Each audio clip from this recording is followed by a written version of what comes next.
like that, pal. That's awesome. How are we all? Come on. How are we all? That's better. My name's Mark Brown. I'm a Gunditj Jamara man on my mother's side and a Bunurong man on my father's side. And today I'm here to welcome you to my father's country. Beautiful Bunurong country. But before we do that, I'd like to pay respects and acknowledge all of my ancestors, my elders, and all of my community members, past, present, and emerging, and acknowledge the continuous and unbroken connection to country for the Bunurong people. I'd also like to acknowledge and pay respects to all traditional owners, Aboriginal and Torres Straiter, who work, rest, live or play on Bunurong country. Thank you for being here with us. But today on these sacred lands, we gather in the spirit of respect, unity, and reconciliation. This welcome is an opportunity. It's an opportunity for us to honour and respect the rich cultural heritage of the Bunurong people of the Kulin Nations, whose community members and elders have generously looked after these lands for countless generations. My people have a deep spiritual connection to these lands, encompassing the rivers, the mountains, the coastal areas, and the bushlands that surround us today. Our language, our traditions, our culture, and everything that we are interwoven with the very fabrics of the lands that surround us. We have a deep connection to our lands and a strong cultural identity tied to our ancestral plains.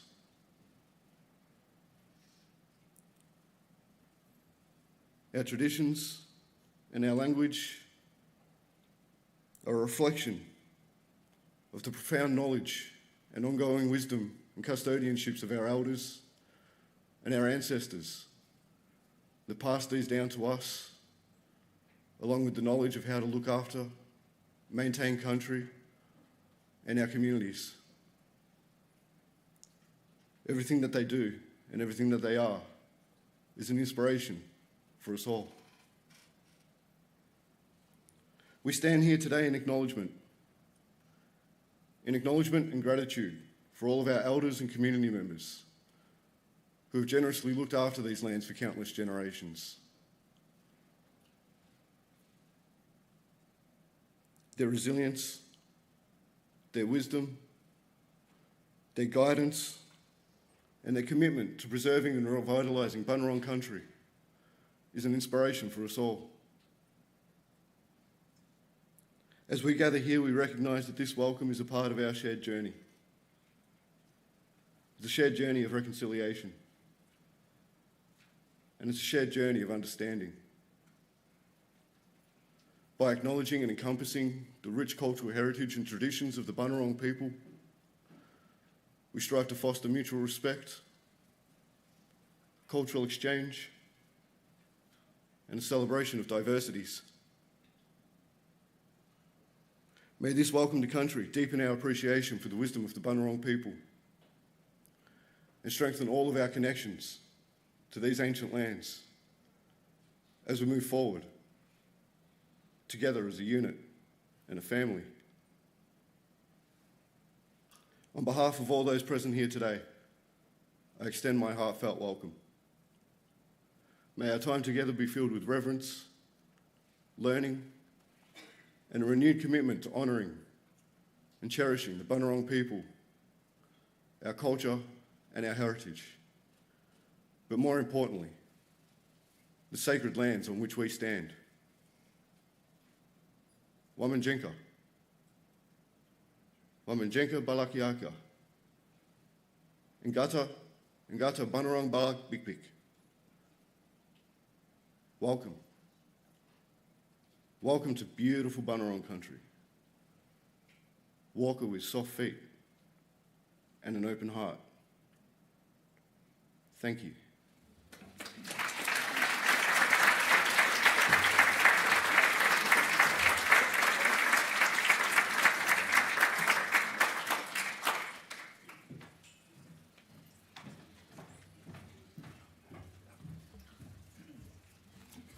Good evening. I'm Sue Hampel, co-president of the Melbourne Holocaust Museum and your MC. On behalf of my co-president, Mike Dubinsky, OAM, the Melbourne Holocaust Museum Board, Director Jane Joseph, and our staff, I'm delighted to welcome you all to the 2023 Rosenkranz Oration. Can you please turn your phones to silent if you have them with you? Thank you, Mark, for your welcome to country. We also pay our respects to the elders, past and present, of the Boonwurrung people of the Kulin Nations. I would like to acknowledge the elders in our community, the Holocaust survivors, our founders, whose dedication and foresight are the inspiration behind our beautiful museum, which will be open to the public on Sunday. It's time, it's ready. Yes. So feel free to book online. It is just so wonderful to see so many survivors in attendance in the first and second row. In this museum, the largest institution in Australia, solely dedicated to Holocaust education, remembrance and research, we promise to amplify your voices and honour the commitment of Zachor, remember. I'd like to mention Terry and John O'Lazarus and members of the Rosenkranz family, our major supporters of this event. A special acknowledgement to Helen Mamoff, OAM, the chair of the Melbourne Holocaust Museum Foundation, and the trustees that are here tonight. To Vedran Drakulic, OAM, CEO of the Gandel Foundation. Thank you all. The words of our 6 former Prime Ministers and their support for Israel's right to defend itself tells us that Australia is a country that produces leaders of moral principle. On that note, I would like to welcome Dr. Michelle Anada-Raja, Member for Higgins. Thank you for coming tonight. We'll start this evening's proceedings by lighting a candle and observing 1 minute silence to honour those who were brutally murdered in Israel and to remember the hostages who have been kidnapped by Hamas. We stand in total solidarity with the people of Israel during this very challenging and difficult time. Could you please stand for 1 minute silence?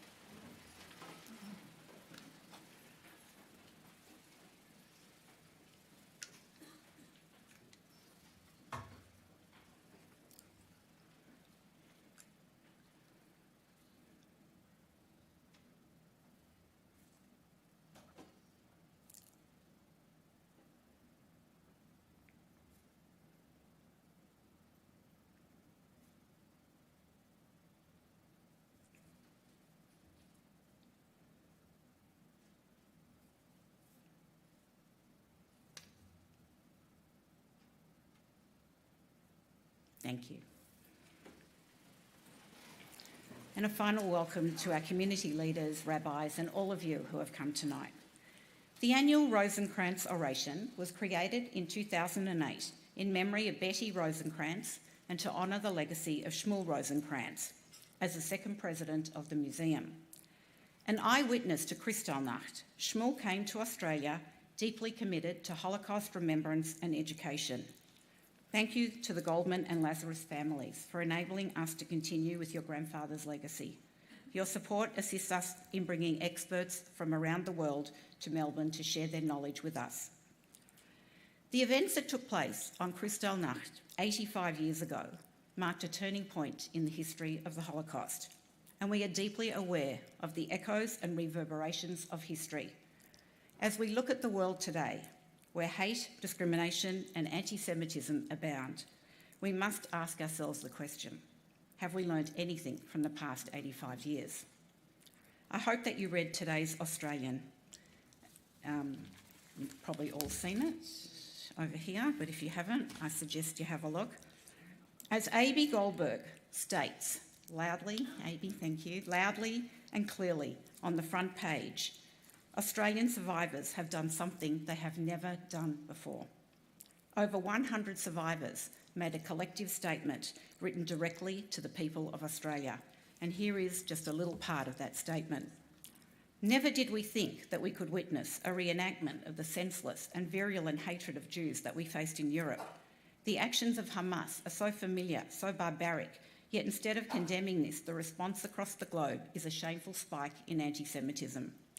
Our memories and our experience in ghettos, concentration camps in hiding, and seeing our families and communities vanish compel us to raise our voices and implore humanity to reject hatred, bigotry, and violence.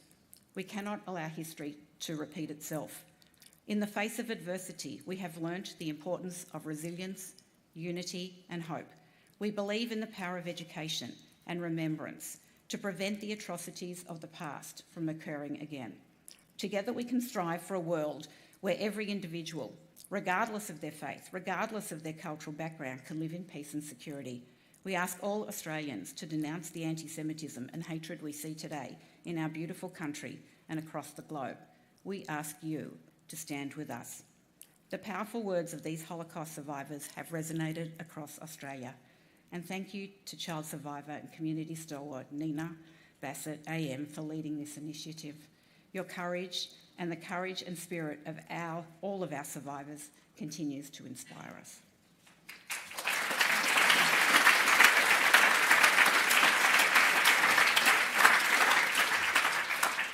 At this time, I'd like you to watch a short film about Kristallnacht.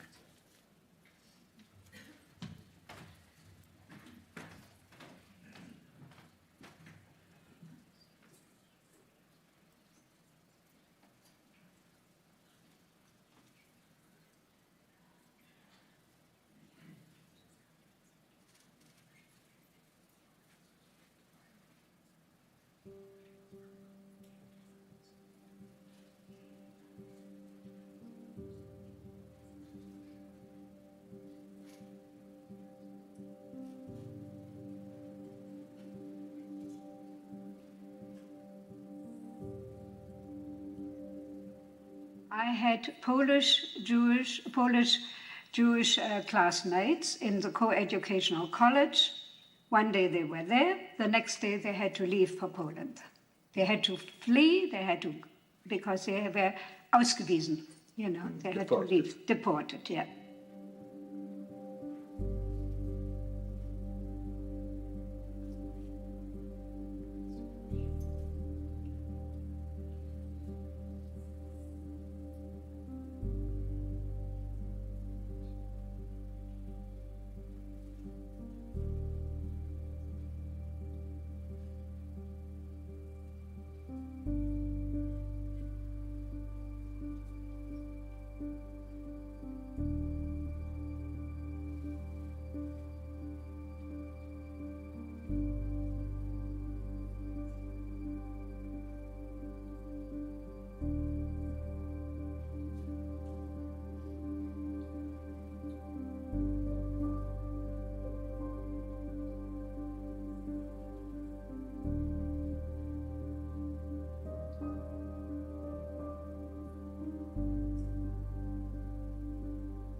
In the morning of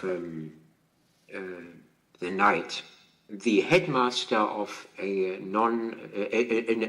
non-Jewish headmaster of a school who had to belong to the Nazi party, but he was a friend of my father. So he was a member of the Nazi party because if he wouldn't have been, he would have been thrown out of his job. Yeah. So this headmaster, a wonderful man, phoned my father and said, "Look, Eugen, take your son, because all Jewish boys and men over 16, I think, will be put into a concentration camp. So take your son and leave immediately. I think the phone call must have come at 2 o'clock in the morning. My father and I picked our little bags and we left the house. So my father and I walked along the streets of Berlin, and 3 o'clock, 4 o'clock, and suddenly we came across the Kurfürstendamm, one of the main elegant streets of Berlin, with many, many very elegant shops, quite a few of them Jewish. And there we saw as men smashed the windows. We actually saw it, glass everywhere. And we walked with our little satchel here early in the morning. We passed the famous synagogue in the Fasanstraße in Berlin, near the Kurfürstendamm. And the synagogue was in flames when we passed. And we didn't know at the time that there was a Jewish caretaker in there who got burned to death. We were scared. We saw the shops being looted. We saw people jeering and screaming and shouting, serve them right, the Jews. And I believe that the man, the shamus who looked after the shul, was burned inside the shul.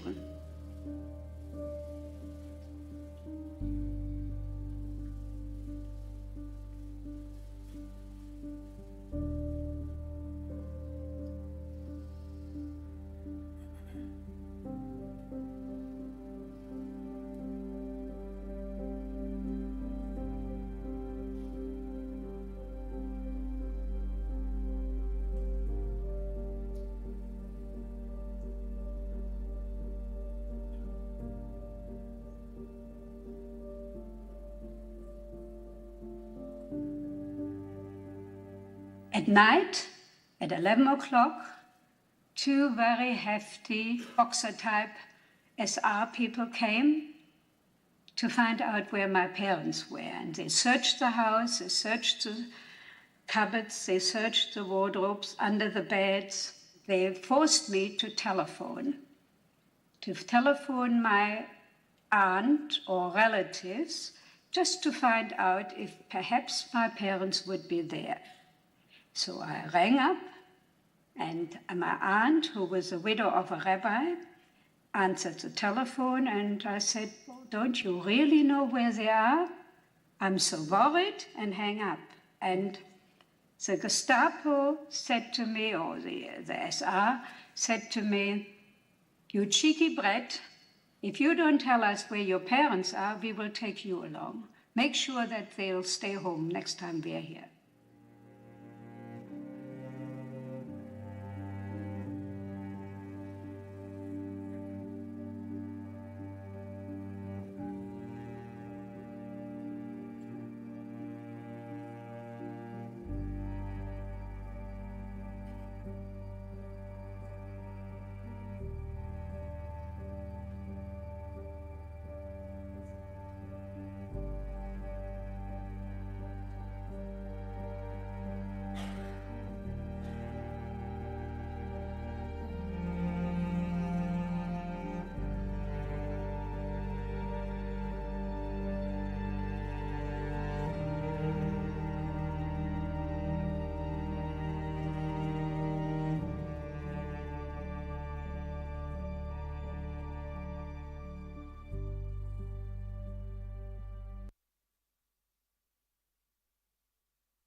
Unprecedented outpouring of anti-Semitism raging on our streets, on our television screens, on social media, and in our universities.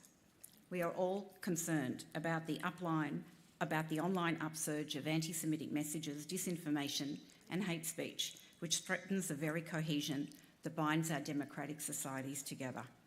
So it is most fortunate tonight that Karel Fracapane is our keynote speaker.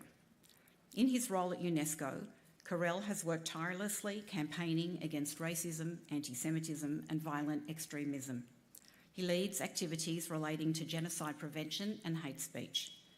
Currently, Karel's work at UNESCO is focused on global citizenship issues, including post-Holocaust issues and addressing contemporary forms of anti-Semitism.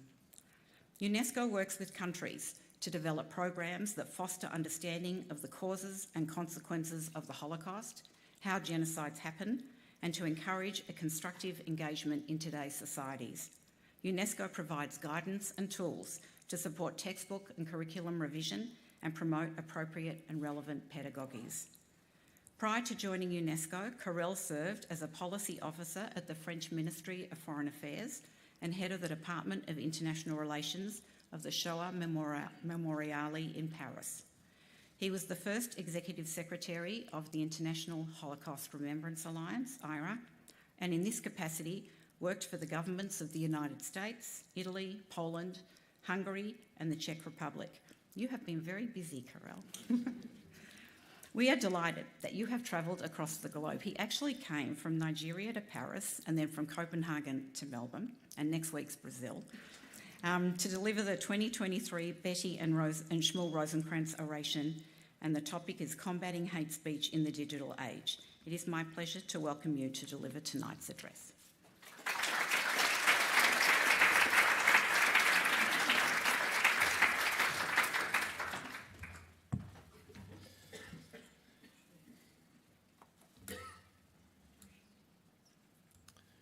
Dear Sue Hempel and Michael Dubinsky, co-presidents of the Melbourne Holocaust Museum, dear Jane Josom, Chief Executive Officer, members of the board, ladies and gentlemen, dear friends, thank you very much for giving me the opportunity to speak tonight on behalf of the United Nations Organization for Education, Science and Culture.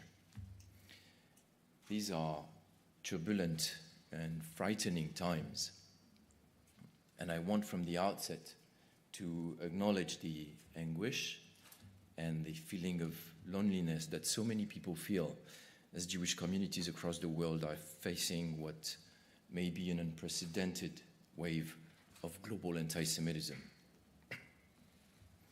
On 7 October, the world awoke to the horror of Hamas terrorist attacks against entire communities in Israel.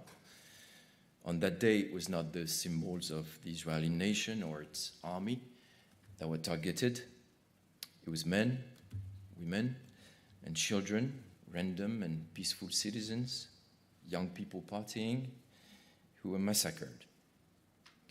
It was not an act of war. It was pure hatred of Jews on a scale and with a violence unseen since the Second World War and the Shoah. And it is, again, hatred of Jews that we now see in our streets.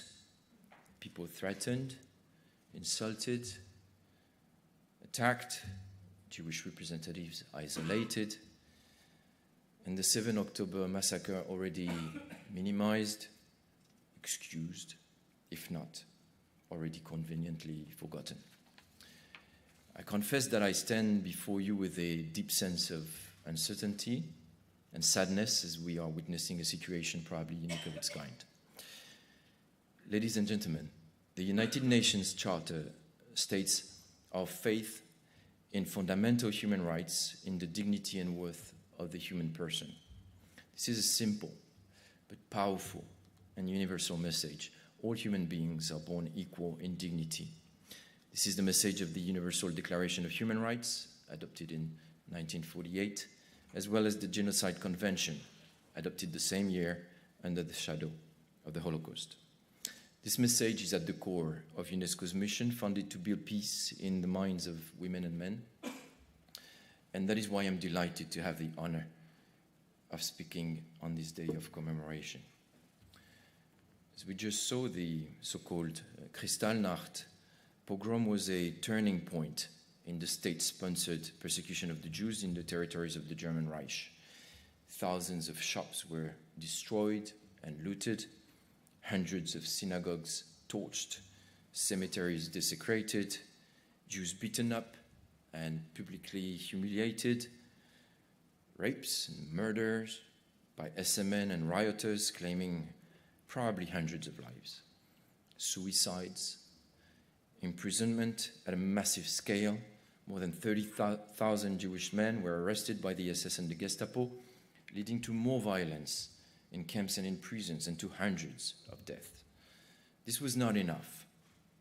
Jews were forced to pay for the damage inflicted on them and their property, preserving insurance companies from covering for the losses and leading thousands of people into bankruptcy.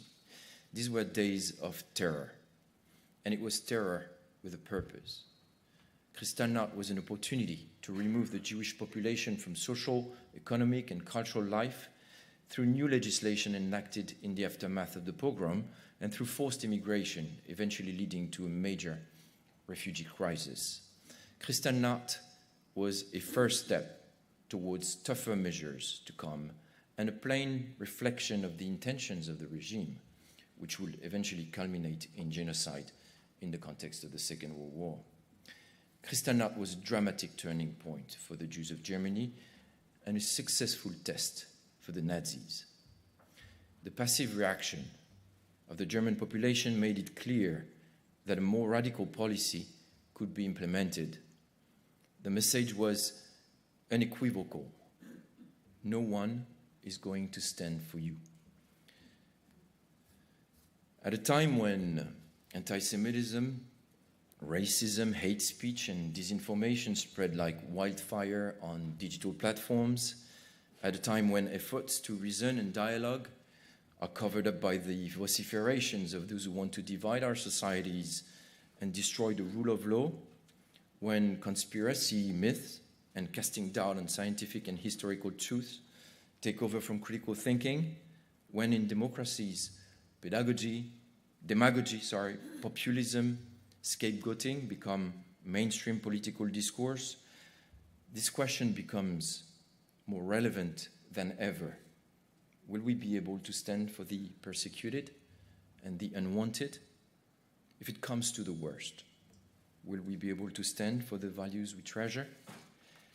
I find it difficult to make analogies between present days and the Holocaust, and I'm not going to do so, but the past can indeed shed light on our present, explain it to a great degree, and in many ways it should illuminate our path to the future.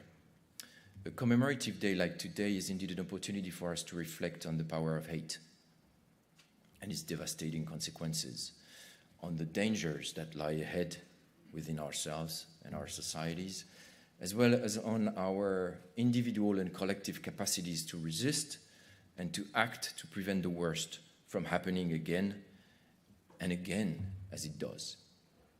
More so, in the face of such evil and in the very troubled times we live in, we are invited to think about the values and the skills one should acquire to cultivate and engage actively, responsibly, courageously in the public sphere. At the end of the day, the important question remains, will I be able to engage and to stand for you? In hate speech, we see the reflections of polarization and intolerance that lie at the heart of so many of our current ills. With social media being utilized as global megaphones for hate, dangerous speech has moved into the mainstream of our societies. This has far-reaching consequences. Hate speech pushes people further apart, laying the ground for stigmatization, discrimination, dehumanization. It's an extraordinarily efficient political tool, laying the ground for discriminations and calling on those who feel invisible and unheard, preying on fears and angst and resentment and ignorance. It does so to a point where violence becomes acceptable and even necessary. We know it too well. There is a direct link between incendiary rhetoric and attacks against foreigners and migrants, Jews, Muslims, LGBTQI, indigenous people, and other vulnerable groups. Group-targeted violence, terrorism, atrocity crimes happened because people were convinced that it was the right thing to do, not because they were forced to. Digital platforms bear a huge responsibility in that respect. The internet is shaping cultural norms, influencing political climates, and affecting human rights in unprecedented ways. Let me say this. The transformative role that digital platforms have played in advancing human rights is undeniable. By offering an open space for expression, they have amplified the voices of artists, activists, dissidents, and marginalized communities, allowing these groups to express their hopes and ideas, to share their stories and advocate for their rights, enabling societies to confront issues that once were rejected or ignored. Yet the same digital platforms that have democratized access to knowledge and culture to billions and fostered global connection have also become ecosystems of misinformation, disinformation, ideological polarization, and incitement to violence. The scale is breathtaking. In 2022, Twitter reported that it had found 1,600,000 pieces of content that violated its hate speech policy. The same year, Meta took action on 35.1 million pieces of content in violation of its hate speech policy. How many millions more have slipped through the net? These problems stem from mixed interconnected factors such as corporate decisions based on attention economics or lack of investment in content moderation systems. Too often, commercial interests override safety and human rights concerns. The result is an abundance of disinformation, conspiracy theories, and hate that is amplified by the platforms themselves. Tackling these challenges requires a collective effort from all. Researchers have a role in monitoring, educators in teaching critical thinking skills through media and information literacy, for instance, journalists in investigative reporting, and civil society organizations in campaigning for equality. Let me focus on 4 sets of solutions. First, transparency is key. We need a third way between state overregulation of content, which has led to disproportionate restrictions of human rights, and a laissez-faire approach that has failed to effectively protect those targeted with hate speech.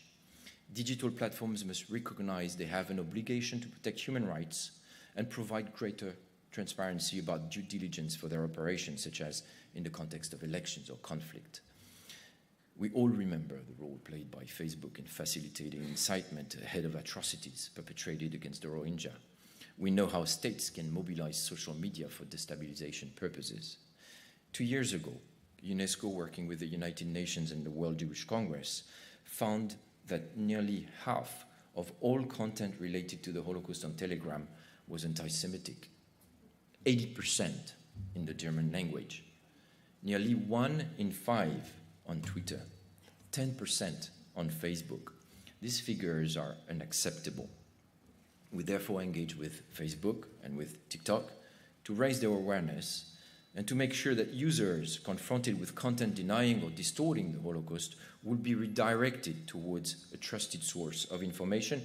And we created a website together with the World Jewish Congress for this purpose, aboutholocaust.org, which has now been accessed by more than 3 million people from 180 countries. Second, global coordination has become indispensable as too many countries around the world have embarked on regulatory processes as a solo solution, weakening deeply the civic space. This is why UNESCO has initiated last year a global conversation to safeguard freedom of expression and access to information while protecting vulnerable groups and preserving the public space from hate speech. Involving 134 countries, the Internet for Trust consultation is one of the largest consultations ever conducted by a UN agency, now leading to the development of global guidelines for regulating digital platforms. Third, we must address the implications of artificial intelligence. AI technologies are not neutral, but inherently biased due to the data on which they are trained. Therefore, machine learning can embed and exacerbate prejudice, potentially resulting in inequality and exclusion. UNESCO therefore adopted in November 2021 a recommendation on the ethics of artificial intelligence, defining a set of universal ethical principles to govern the development of AI. This underpins UNESCO's recent cooperation with Meta and again the World Jewish Congress to harness the power of new technologies in support of Holocaust education. Through the project Tell Me Inge, launched 2 months ago during the United Nations General Assembly, an extended reality experience whereby young people can approach the history of the Holocaust through new lenses. Our aim is that technology serves collective and humanistic values. To counter hate speech in the digital age, it is essential to try to stop influential people from inciting violence with hate speech through better regulatory frameworks, through enhancing transparency and responsibility of digital platforms, and a more ethical use of AI, as I just exposed. But there is another dimension to these solutions. It is to make their audiences less susceptible to hate speech by inoculating them against it. In other words, through prevention. And it is my fourth point. Disarming drivers of hate, radicalization, information distortion, conspiracy theories all starts on the benches of schools. The United Nations Strategy and Plan of Action on Hate Speech, launched in 2019, calls for education to be leveraged as a tool for addressing and countering the upsurge in harmful discourses. Since then, UNESCO has been developing guidance for educators and is engaged in consultations and training with member states worldwide. Without facts, there is no truth. Without truth, there is no trust. Without trust, we have no shared reality, no democracy. These words spoken by Nobel laureate Maria Ressa underscore the importance of our organization's mission in that respect. We're not only defending the idea of the truth, we're also defending healthy democratic debate based on indisputable facts. It is our hope, indeed, ensuring that the voices for change and truth are heard, fostering trust and the foundations of democratic debate based on those facts. Ladies and gentlemen, I would like to come back to the challenge posed by anti-Semitism nowadays, because these principles I just exposed to combat hate speech in the digital age provide the backbone for UNESCO's work to address new forms of the oldest hatred. It has become so important this last month, more than ever. Anti-Semitism is a mirror of our democracy's well-being and a reflection of the regressive and dangerous tendencies that come to permeate our societies in times of uncertainty and angst. Anti-Semitism evolves with time and context. It adopts new masks, learning how to hide under different forms, sometimes finding shelter behind freedom of expression. It cultivates ideologies anchored in hate. Anti-Semitism feeds conspiracy theories and violent extremist messages from all sides of the political spectrum, both online and offline, regardless of the presence of a Jewish community. It is high time to understand that anti-Semitism does not concern Jews only. It threatens the realization of all people's human rights. A nation's level of humanity could invariably be judged by its behavior towards its Jewish population. It always began with the Jews, but never ended with them. This warning was delivered in 1975 at the United Nations General Assembly by then Israeli ambassador and future Prime Minister of Israel, Chaim Herzog. Anti-Semitism rarely comes as an isolated phenomenon and builds on public discourses stigmatizing minorities, refugees, foreigners, LGBTQI, women, and other groups.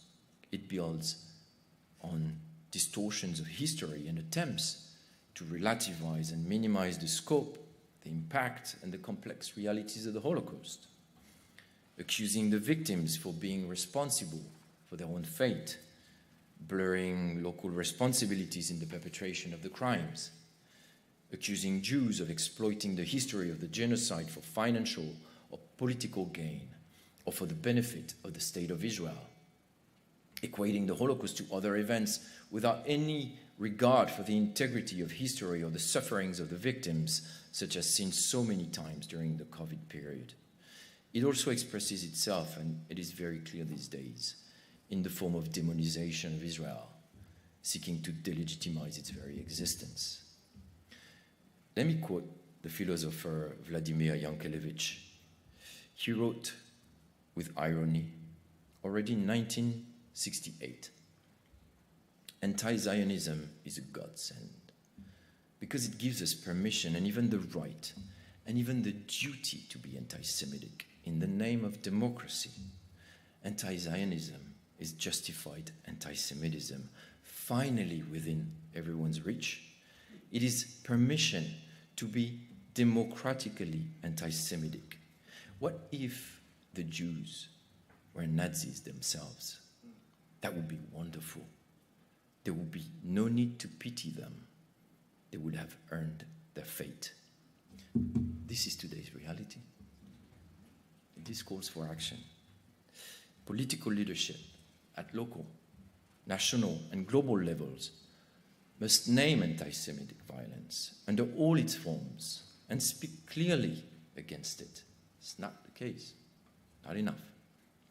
We must also bolster the role of civil society to strengthen partnerships, reinforce dialogue, and ensure that anti-Semitism is dealt with as a concern for all, and not only as a problem of the Jewish communities. Should Jewish communities always bear the burden of preserving themselves? Jews cannot fight anti-Semitism alone, said Jonathan Sachs, former chief rabbi of the United Kingdom. The victim cannot cure the crime. The hated cannot cure the hate.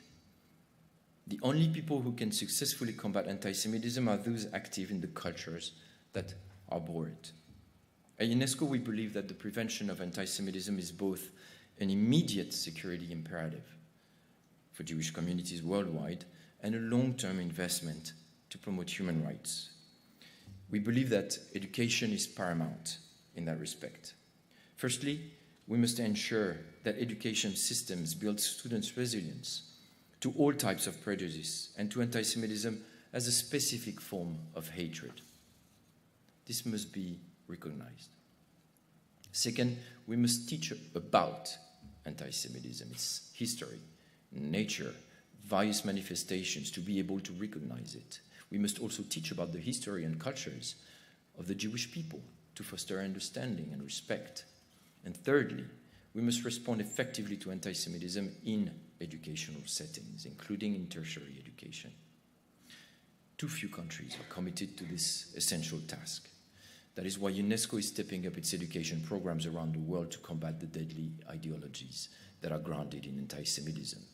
We support first and foremost those in the front lines, teachers and educational staff. We're providing guidance to policymakers, teacher trainers, school principals, and educators so that they can better teach against anti-Semitism. We're active in the European Union, where UNESCO has launched capacity building programs with ministries of education of 12 EU countries in partnership with the European Commission.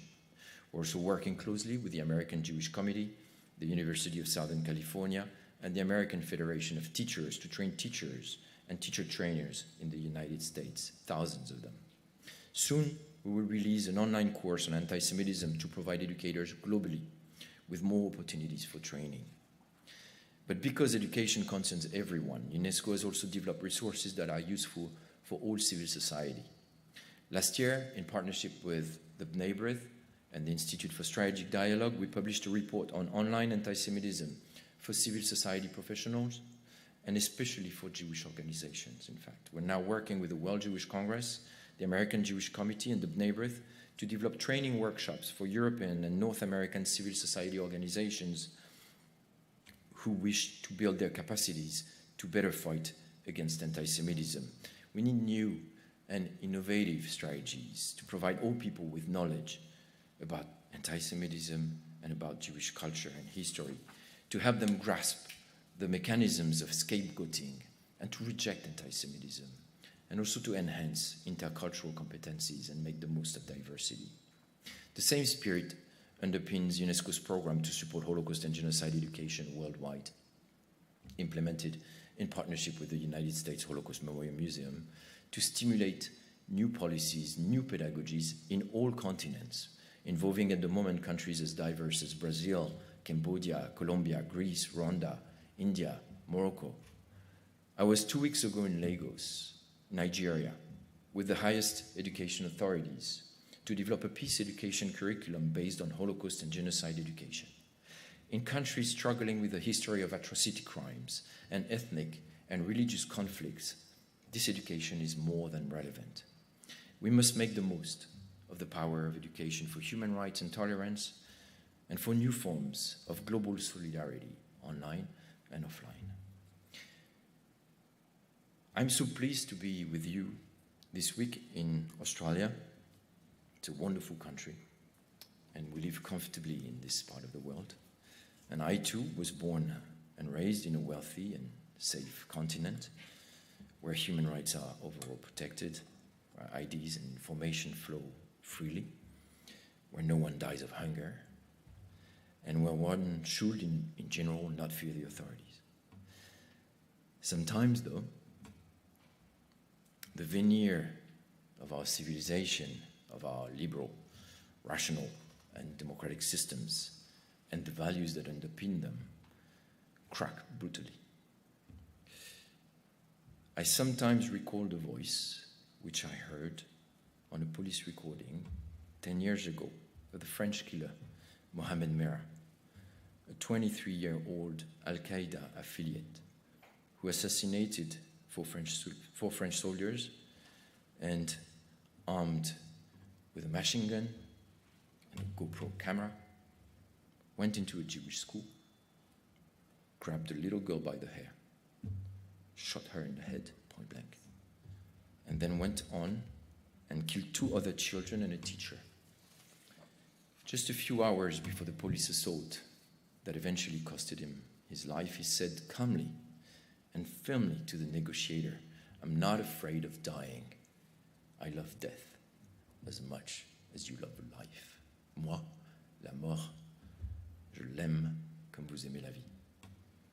This so profound and unfathomable violence that lurks in dark corners of our minds and of our human societies, as comfortable as we may feel, is a reflection of the fact that we may constantly, without even being aware, be walking on the edge of a precipice.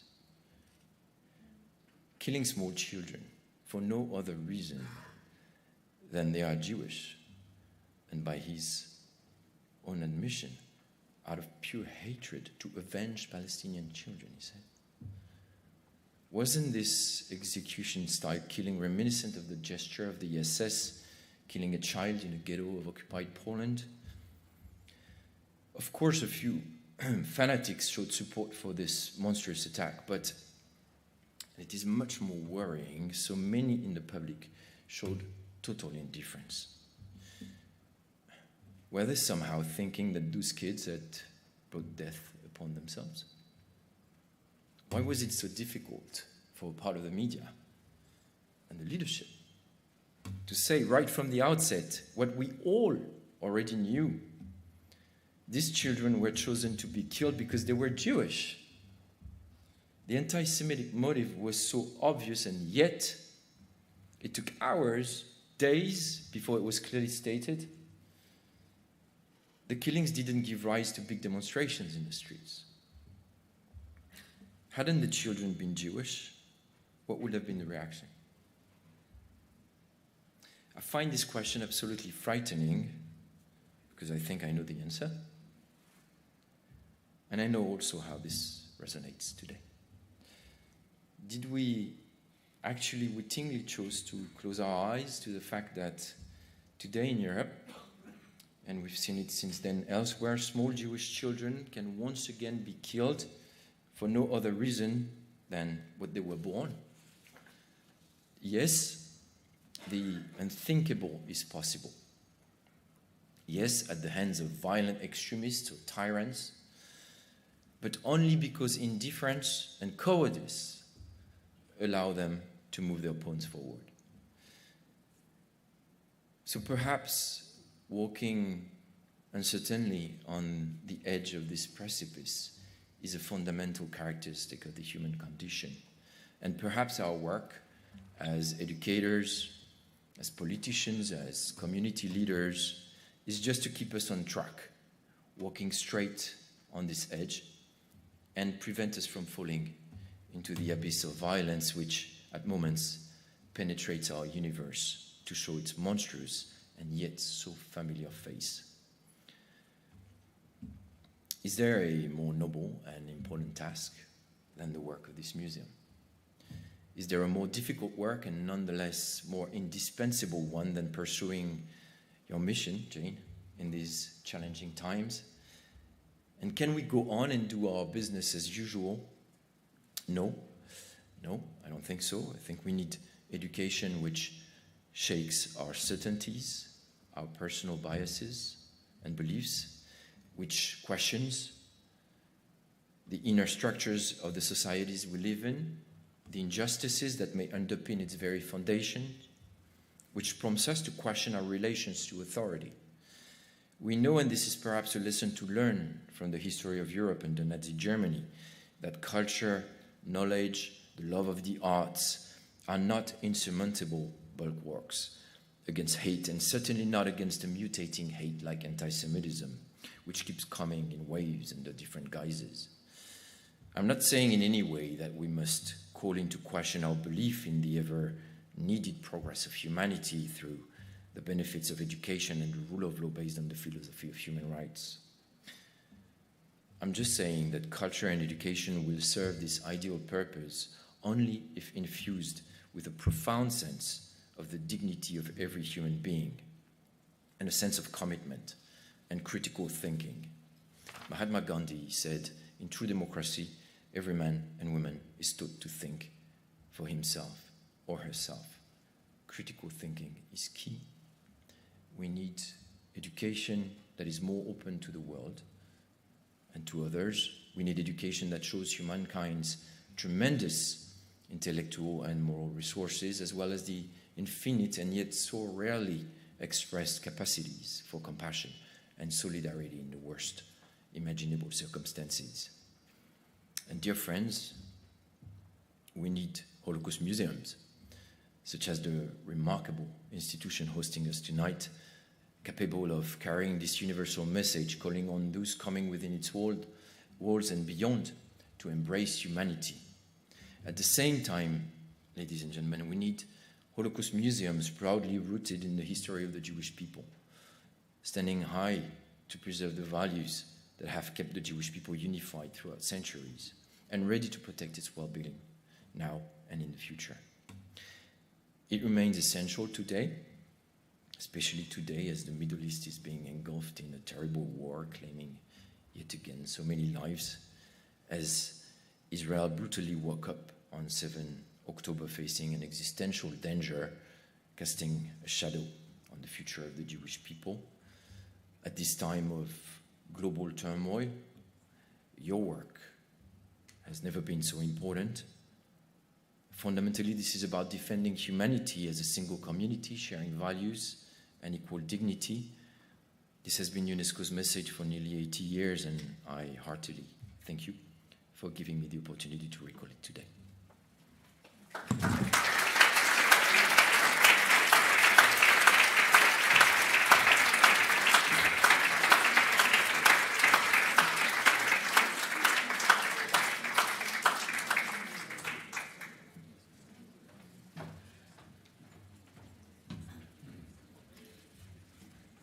Thank you, Karel. Karel spoke about education as paramount to combating hate speech, violent extremism and anti-Semitism, and this is a key aspect of the work we do at the Melbourne Holocaust Museum. Our role has never been more important. In actual fact, tomorrow morning at 8 a.m, Karel is speaking to about 30 principals from state schools across Victoria, and he is going to be talking about what he's been discussing tonight, and I hope that they heed your words of wisdom and strive to inoculate their students against the hatred. As custodians of the truth, the Melbourne Holocaust Museum is committed to honouring the lives of our survivors and the 6 million Jewish victims of the Holocaust. So thank you, Karel, for your oration tonight. Thank you very much.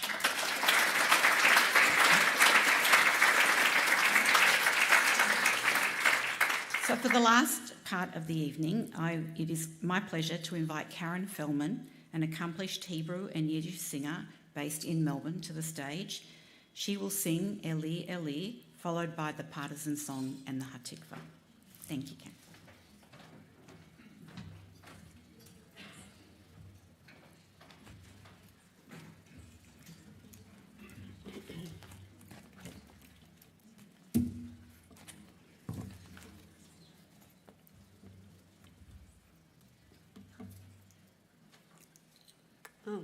I've got a lolly in my mouth still. Oh, that's okay.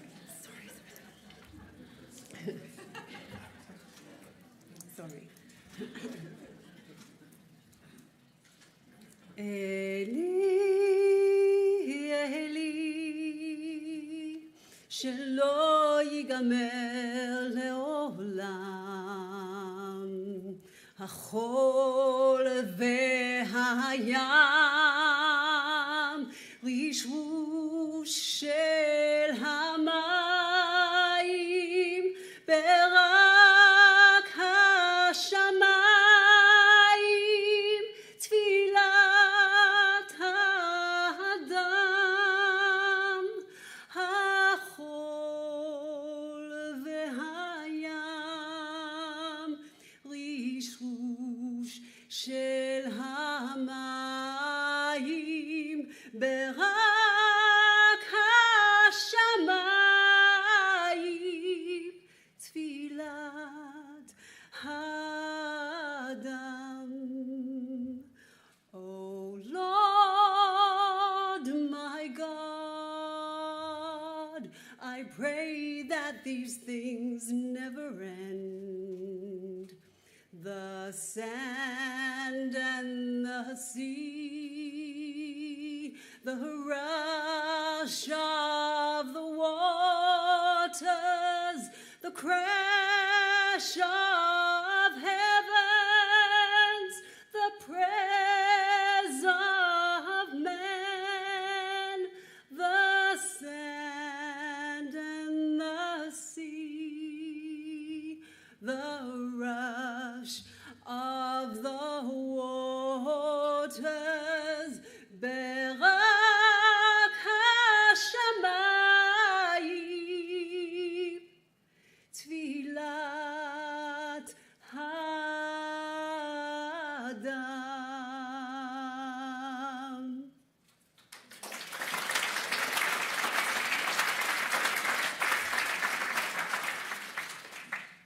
If you'd like to stand and join me for the partisan lead.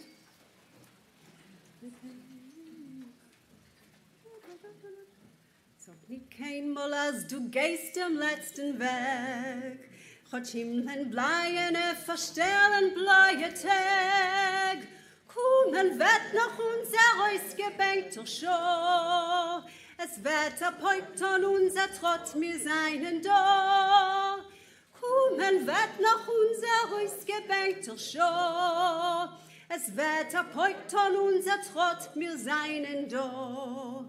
Von grünem Palmenland bis weißem Land von Schnee. Wir kommen an mit unser Pein, mit unser Weh. Und wo gefallen sie, so spritzt von unser Blut. Sprotzen wird dort unser Moore, unser Blut. Und wo gefallen sie, so spritzt von unser Blut. Sprotzen wird dort unser Gwure, unser Mut. Es wird die Morgensonne begierden uns dem Heind, und der Nächten wird verschwinden mit dem Feind. Noch heut versammeln wird die Sonne in dem Kajor, wie a Parol so gehen das Lied von dort zu dort. Noch heut versammeln wird die Sonne in dem Kajor, wie a Parol so gehen das Lied von dort zu dort. Geschrieben ist das Lied mit Blut und nicht mit Blei. Es ist nicht kein Lied von einer Vogel läuft er frei. Das hat der Volk zwischen fallen dicke Wand. Das Lied gesungen mit Naganes in die Hand. Das hat der Volk zwischen fallen dicke Wand. Das Lied gesungen mit Naganes in die Hand. To sag nicht kein Mal, als du gehst am letzten Weg, wenn Himmeln bleien, verstellen bleie Tag. Kommen wird noch unser ausgebänkter Schor, es wird ab heute an unser Trott mir seinen da. Kommen wird noch unser ausgebänkter Schor, es wird ab heute an unser Trott mir seinen do.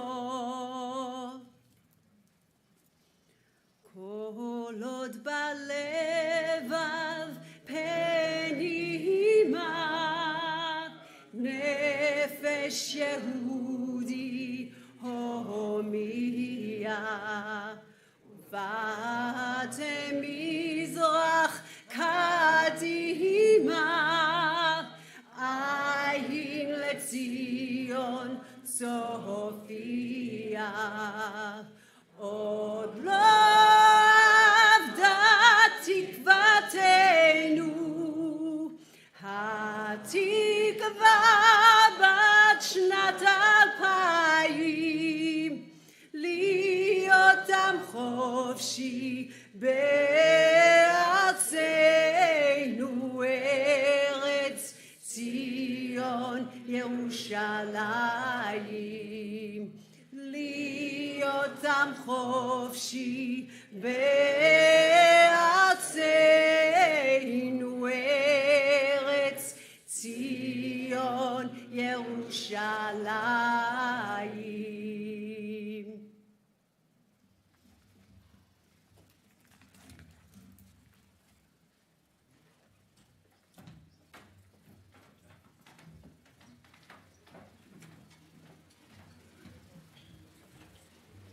Thank you, Karen. Thank you, Karel, again for your excellent oration tonight. And thank you all for coming. Good night.